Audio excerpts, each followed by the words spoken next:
زما محترمو مسلمانانو، تاسو ته پته ده عافیه صدیقي د رها کېدو امکانات شروع دي. محترمو مسلمانانو، عافیه صدیقه څوک ده او د عافیه صدیقي سره په ملاقات کې څه وشول؟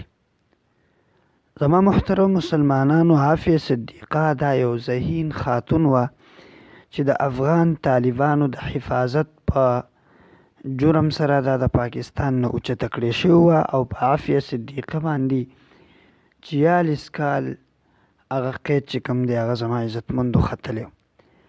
عافیه صدیقه د عصري علومو سره سره د اسلام سره ډیره زیاته وابسته وه او د مذهب سره یې ډیره زیات مینه محبت و.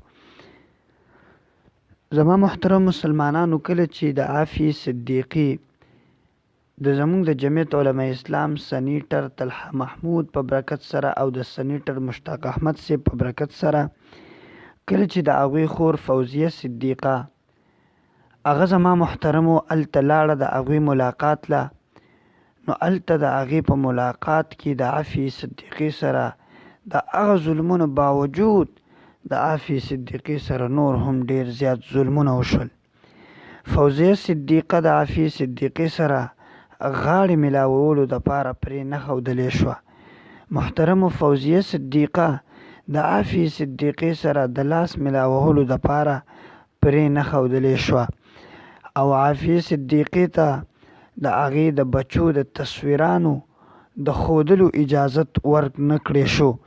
عافیې صدیقې د مور تصویر د ښودلو اجازت هغې ته ورنه کړی شو او د عافیې صدیقې سره د فوزیه صدیقې براه راست ملاقات هم ونه شولو، بلکې یو شیشې چې کوم دی د شیشې سره دننه د فوزیه صدیقې د عافیې صدیقې سره ملاقات وشو.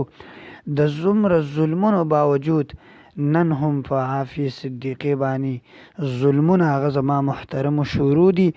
دغه علما کرام او دغه زما عزتمندو د جمعیت علما اسلام کارکنان د عافیې صدیقې رها کېدو کې محنت شروع کړی دی او علما کرامو دعاګانې شروع کړي دي.